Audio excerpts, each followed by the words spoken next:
Hey guys, I just got two EUBs, a Stagg over here and a Palatino, and today I'm going to test them through a Fender Rumble 100 amp, both arco and pizzicato, so y'all can get an idea of what they sound like, what the pros and cons are of them, so y'all can make a decision on your electric upright bass purchase.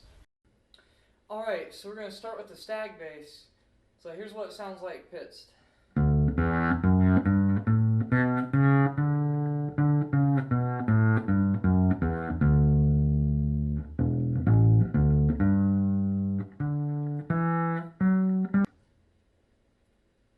Here it is, arco with the bow.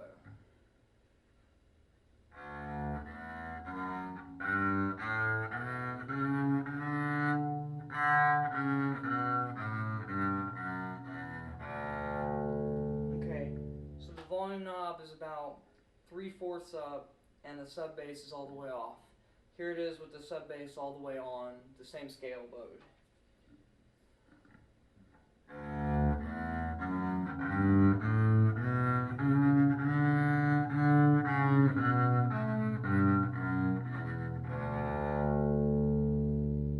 Okay, here it is with the sub bass pitched.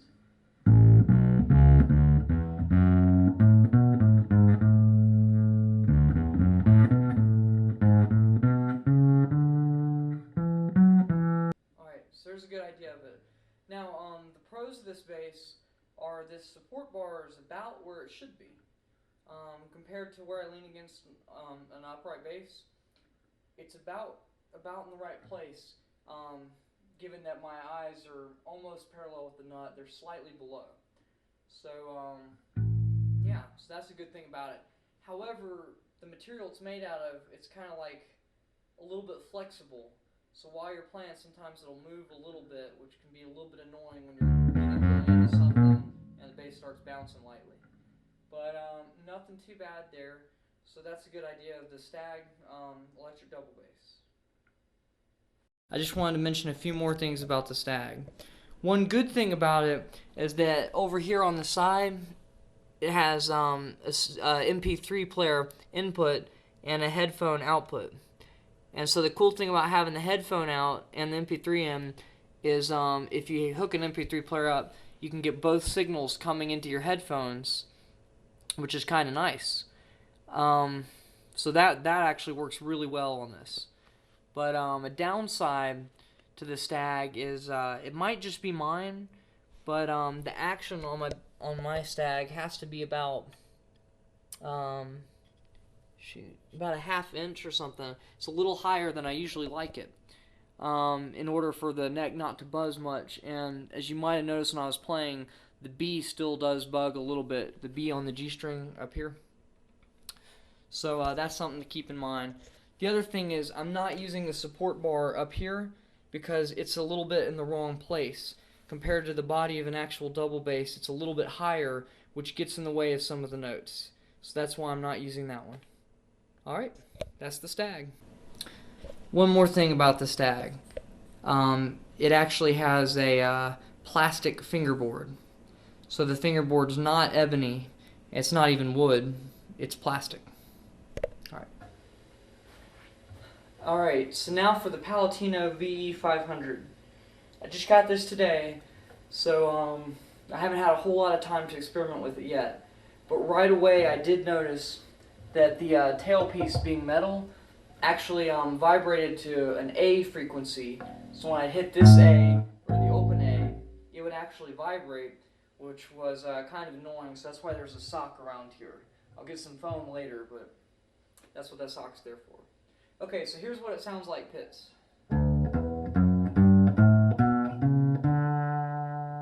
Okay, and right now this is with the that's with the bass all the way turned up. Here it is with the bass, the tone knob all the way turned down.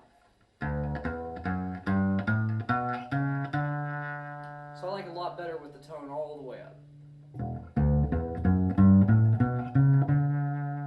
Once again, the settings are flat on the amp. Okay, so now for the bow.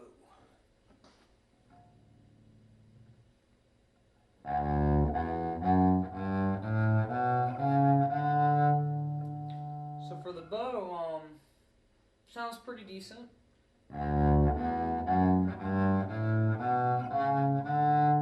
There's the other strings are ringing out a little bit, so it might be more necessary to mute or possibly put something under the strings, maybe up here, to deaden them just a touch. But aside from that, it sounds pretty good. And that was with the bass all the way up. With the bass all the way down, or the tone knob all the way down on the instrument, it sounds like this.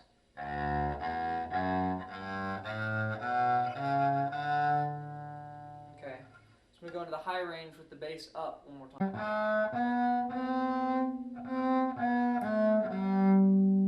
Okay, and then with the bass all the way down.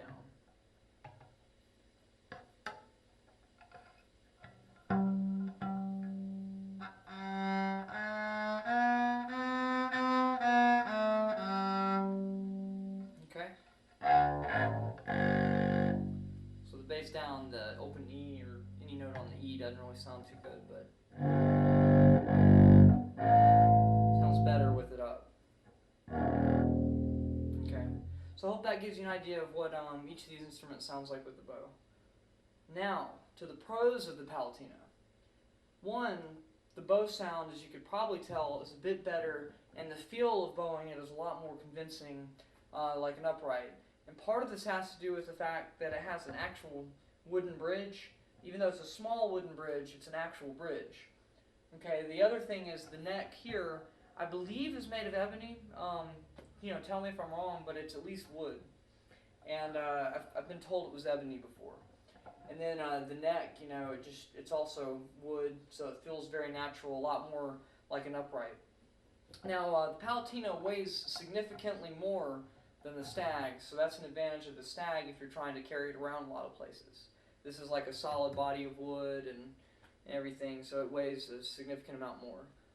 The other con that I'm noticing with the Palatino is that the support bar right here isn't quite in the right place.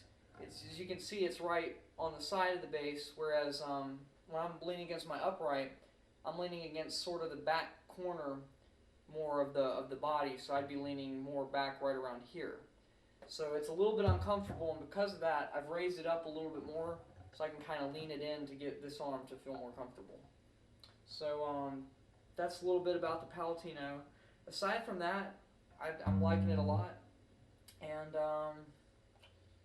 yeah, that's about all there is to say. It might be necessary to have the tone knob turned all the way up once again, and this is with flat settings on the amp. Alright, I hope you've enjoyed this, and just want to mention once again that it's absolutely necessary to deaden that or it will ring out. So I hope you've enjoyed this, and I hope this has helped you to make your purchase on an EUB if you're looking at two of the cheaper models such as the Stagg and the Palatino. And if you have any other questions, feel free to leave them as comments. Thank you.